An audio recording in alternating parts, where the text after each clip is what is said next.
Welcome to episode 1 of Life is Strange. I'm your host, Amy Sue. And so this episode is called Prelude to Madness. It is going to be kind of a little bit of a character development story. And it's going to be in a storytelling manner where I kind of introduced our family and how it all starts.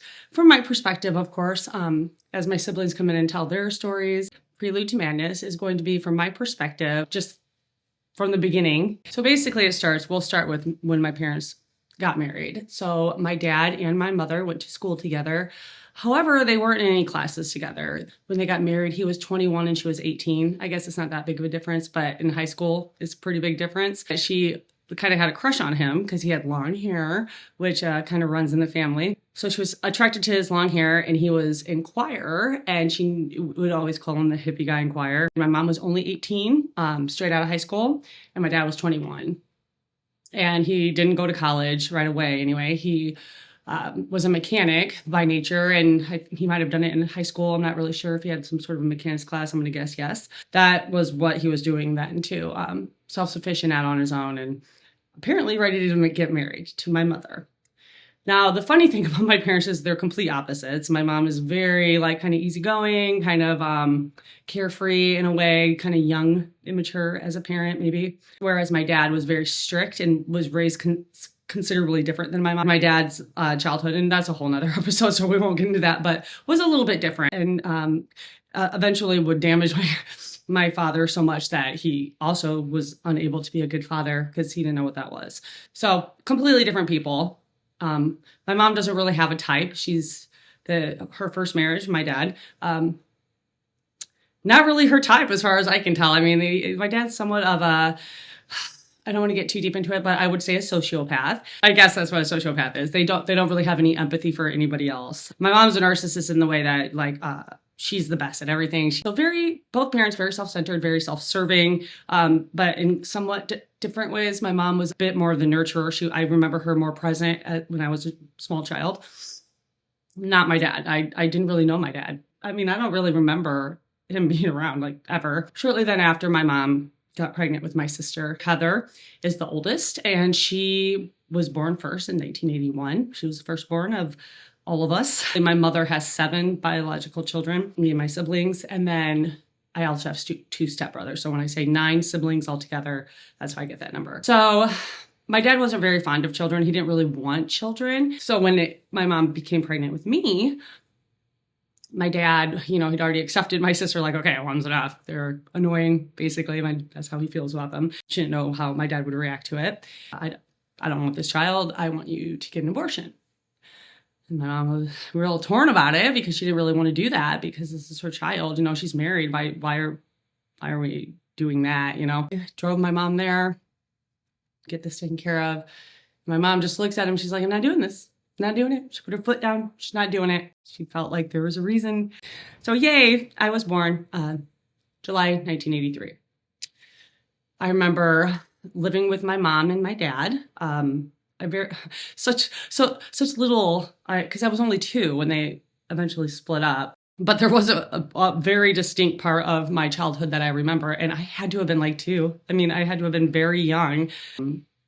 Just a regular evening. I felt like we had a sliding glass door on the back of where our kitchen was. And I don't really remember that. So wherever that house was had a sliding glass door. I remember that distinctively. And this evening, my mom had made this cheese soup using beer in it, which I don't know I guess it was just part of the recipe to put this beer in the soup for, your 2-year-old and your 4-year-old or whatever. I have what they call a photographic memory where I can recall things that most of my siblings can't even remember. How do you remember that?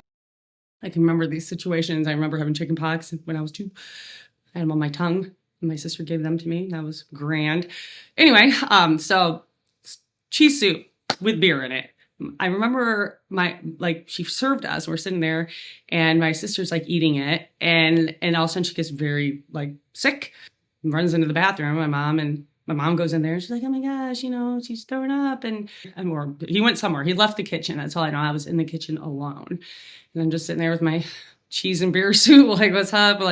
Should I not be eating this? I don't know. I don't really remember what was going through my head, but told many people about this story, and it's always the same because it's how I remember it. I remember this situation occurring, but I can't explain it. So I'm sitting there at the table looking out the back sliding glass door, and I just see like there's these privacy fences between the two, like the house on this side and the house on that side. And I just see it get knocked down, like something knocked it down. And I look, and it's like this old fashioned, like covered wagon type situation going on. And there's like this woman that's like on the front of it, like, you know, with the horses, there's horses pulling in and everything. And she's like, you know, commanding the horses to go, you know, as she's knocking down the privacy fence into our backyard. And I remember thinking, oh my gosh, like, what is this? What is this that's happening? So, and there was all like these dogs, I think we had a dog, Malcolm or George, one of those two dogs at the time. And he was part of it. He was like in the parade of dogs chasing after this wagon and barking. While this like woman who was like, she looked like a witch. She was kind of scary looking and laughing. And it was the strangest thing. And I just watched her keep going, and she knocked down the next person and they kept going.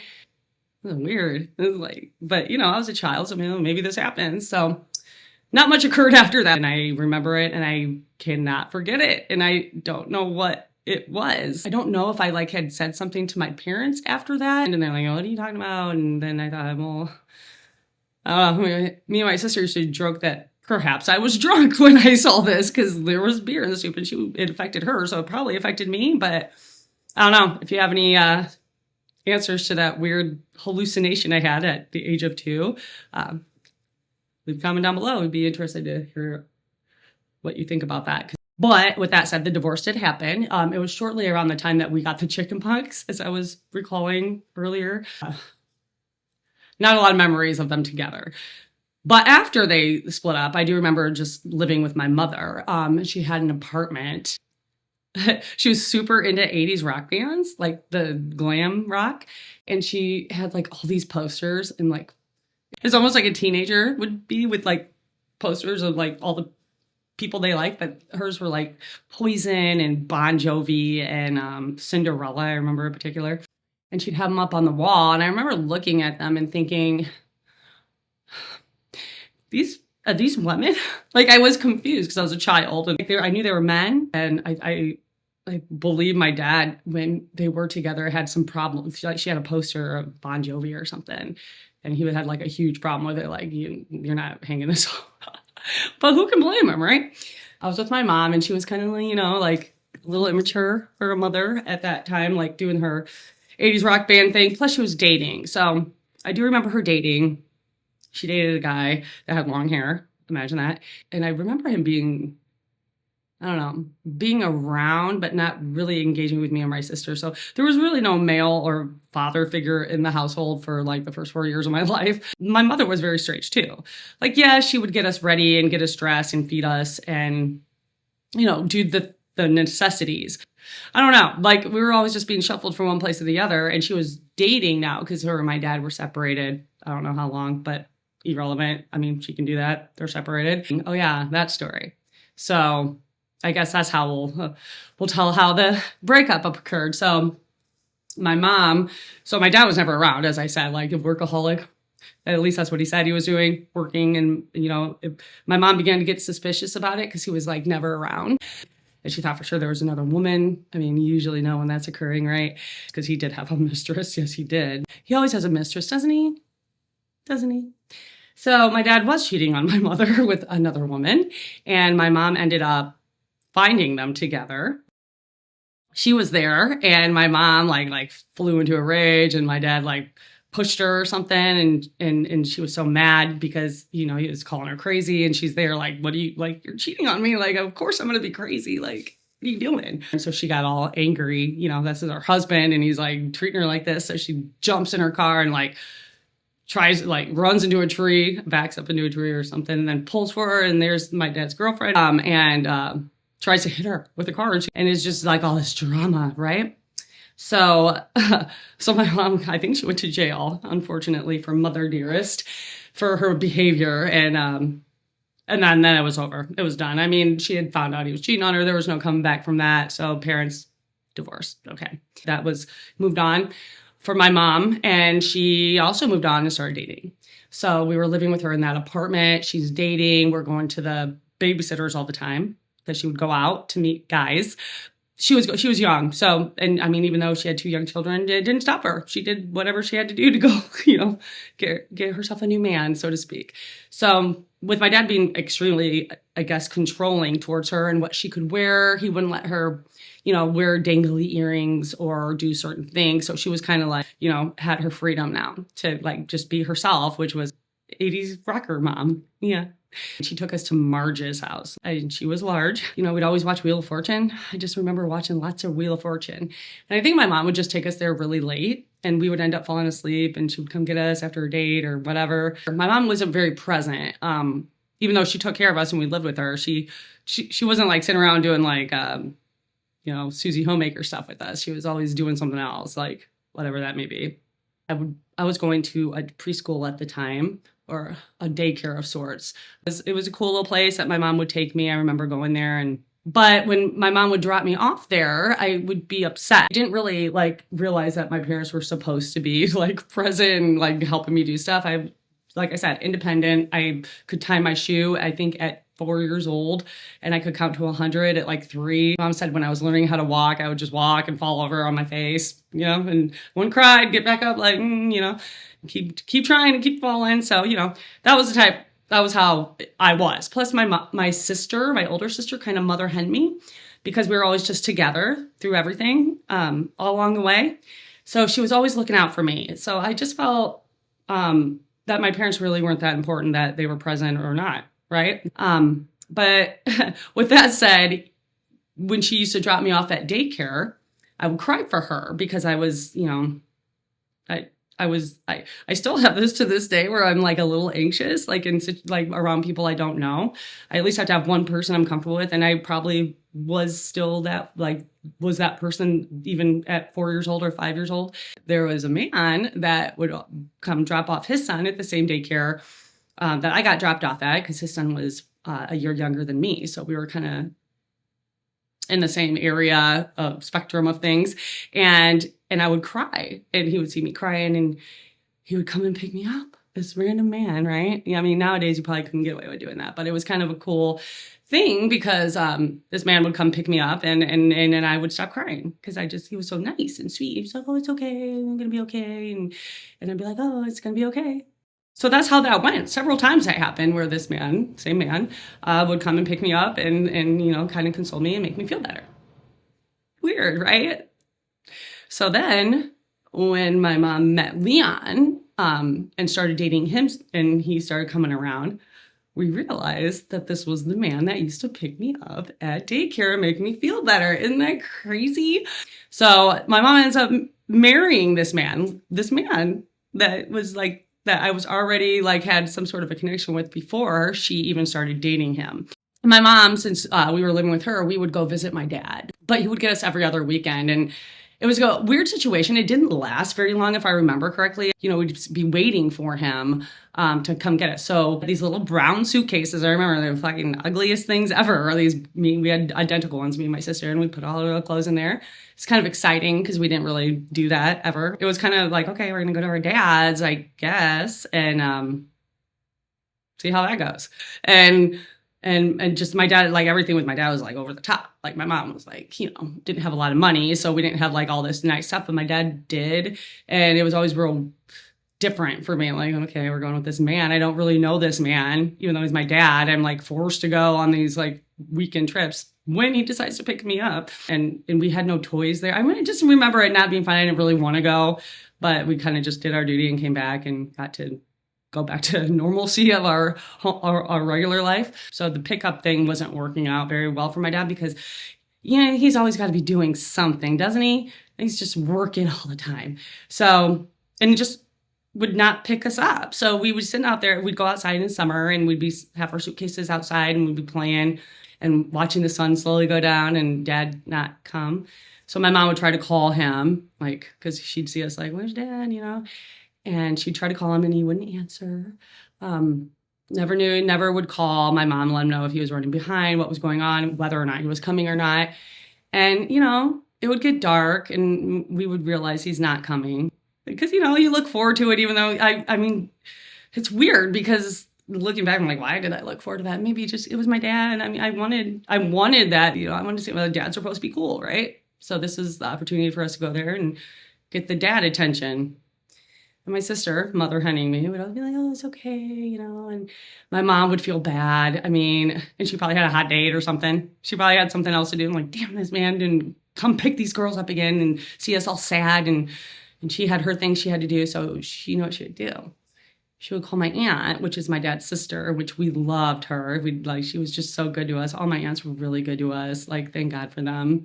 They made us feel special. Call out our aunt and, Rick did it again. He didn't pick the girls up and they're super upset. I think that, would you be interested in taking them for the evening? Because, we'd have our bags all packed and ready to go. And, and Sherry would come up that driveway. And I remember just being so happy and so excited. Like, this is even better than going with my dad's. Now I get to go with my Aunt Sherry, and she's so fun, and she loves us, and she's like, Amy Sue, and she gives hugs and kisses. And it just felt so good getting that, and especially after feeling so let down and so disappointed by our dad not coming and getting us, and not feeling like anybody really cared about us. Like, this is, I mean, you didn't even call or anything. So I go back to her house, watch movies, and just have fun, because we couldn't really do that. So that was a good thing. There's a lot of instances like that in my life, where there were good people that came and really saved me from feeling a certain way about things or changing me or for the worst. If it had just been like, constant letdown, constant, how my dad was towards us, as his daughters, and just kind of treating us like not like we weren't like important to him. Had we not had certain people that did make us feel important, it'd probably be a different story. We overcame that with each other. So like I said, my sister would make sure I was okay and like, oh, well, at least we're together, and hug me, make sure I'm not crying. So she was good big sister. I feel bad because she never had that on her end. Being the oldest, she was always like looking out for me, and then I kind of trickled down with the next one and so on. And I've always kind of like looked out for all my younger siblings, because I feel obligated as a leader.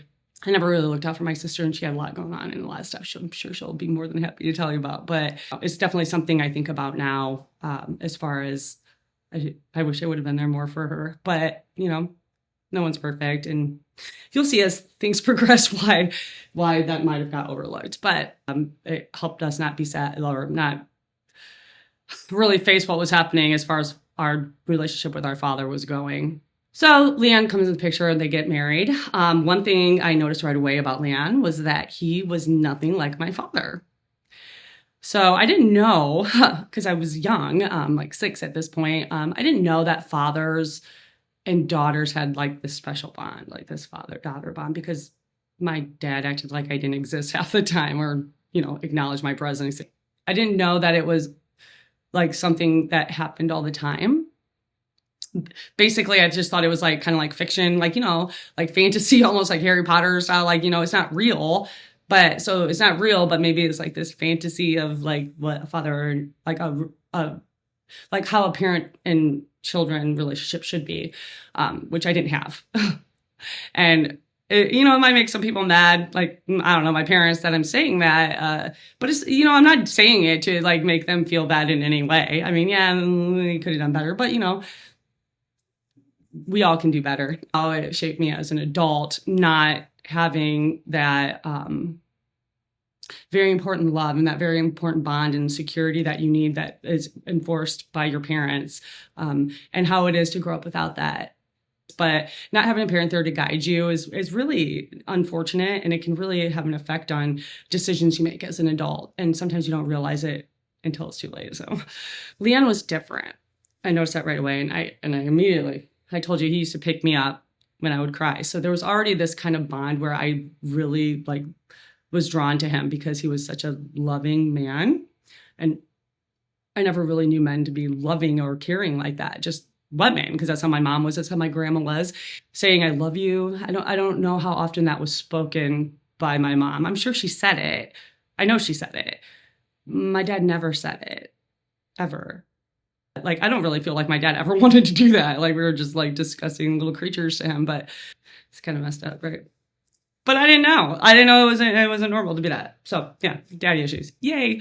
Leon was different because he was like that. He didn't yell. You know, if we got excited about something, he wouldn't yell at us to, you know, be quiet, you know, shut up. You know, my dad was not cool with that. So we had to be like silent when dad was around. But Leon wasn't like that. It's like, you can be as loud as you want. He would turn, I remember him turning Welcome to the Jungle by Guns N' Roses. And my mom was like, loved Guns N' Roses. And he would just crank up Welcome to Jungle. And we would just like run through the house and, you know, rock out. And he was fine. He would do it with us. So like, it was just like, wow, this guy is so cool. He's like letting us be kids. And I just thought he was so awesome. Like, this man, like, I just love him. Like, will you be my dad? Stepped on a bee when we were at a picnic one time outside. We were poor. We go to the park to have picnics. It was like this big thing, and peanut butter and jelly. Who cares? We were all together. It was fun. And he would like play with us. And I remember I was running and I stepped on a bee and it stung me on the bottom of my foot. And he like rushed over and he was checking to see if I was okay, which was really weird because my parents didn't care. I would fall, skin my knee, and nobody came. My sister, maybe, you know. So it was kind of cool to have somebody care about me. And I really wanted him as a father figure in my life. I really embraced that. And I'm sure my brother Tony remembers this. That's Leon's son from his first marriage, my stepbrother. We were walking. I feel like my parents were still dating, Leon and my mom. And we were walking around, like around this river area, like with our parents. And they were walking. And I remember like Leon looking at Tony and like giving him some sort of attention, like, oh, I love you, or whatever he said. And I got so jealous that I looked at Tony like, who the hell is this kid? And I pushed him right into the water because I was so jealous that Leon was showing him attention over me, who was but not even his stepdaughter yet, his girlfriend's kid. I wanted all the attention. Well, imagine that. So yeah, Tony suffered at the hands of my jealousy. He forgives me. We just talked about it recently. He's cool with it now, but I'm sure he wasn't very cool with it at first. He's like, what is wrong with this girl? I don't know. So yeah, he was a good dad, and I was really happy. Even though we were poor, we had very little. I didn't care. Kids don't think like that, you know? Thus, the beginning of it all, right? So they weren't together much time when my mom found out she was pregnant. So this would be the first kid since me. So about 4 years. I must have been 4 at the time.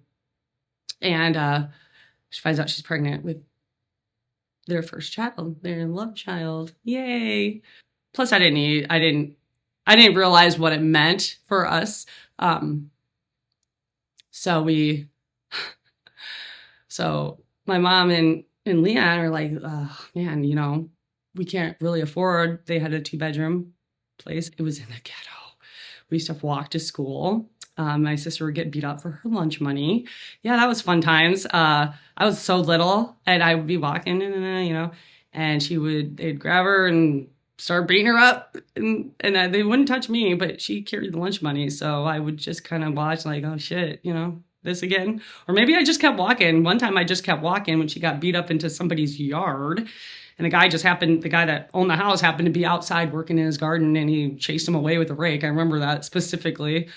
Must have been a little older. I was probably like 6 at this time. If I was walking to school, I think I was in kindergarten. So yeah.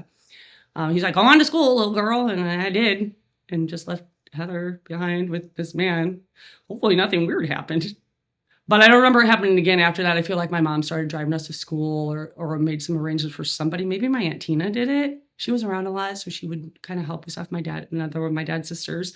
So my dad at this point, we were not seeing him except on the visitations when he came to get us. So still didn't really know this man.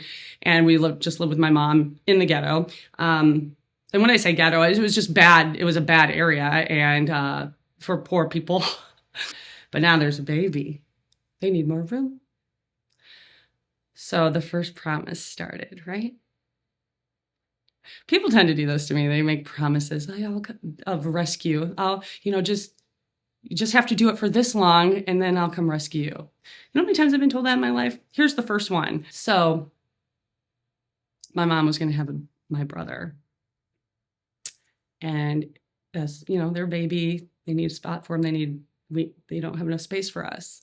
So here's what we're going to do. And I remember when she told us, it was on a hot summer night. We were out playing.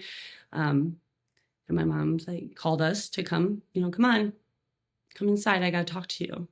So we're like, okay. And I was standing on the porch. I remember this. And I was wearing this Bon Jovi t-shirt that was not my size. It was like an adult one to my knees, standing there. And my mom says, talk about the baby. He's coming. He's going to be here soon. And we really need a space for him. And we don't have enough space with you girls here because you guys occupy this room and we need that for the baby. Babies need their own room. Like I was like, oh, this is in the basement? Like, where are we going to sleep? Well, I was thinking, you guys could go live with your dad for, a couple months and at least, until we get a bigger house or, get things figured out. I remember my heart just dropping and like this real heavy feeling. Like I was a child. So it's like, I don't really know how to describe the feeling that I had. I just had my heart felt really heavy. And like, I just felt like I couldn't breathe maybe. I'm looking at my sister like, wait, I don't want to live with this man. I don't even know this man. Like, I want to stay here. And I probably said that I want to stay here. Like, you don't really have a choice. We're going to do it, but you don't have to do it, just for a little bit. And your dad agreed to it. I already talked to him and it just like 6 months or a year or something. And then you can come back with me. But I did not like this. I did not want this.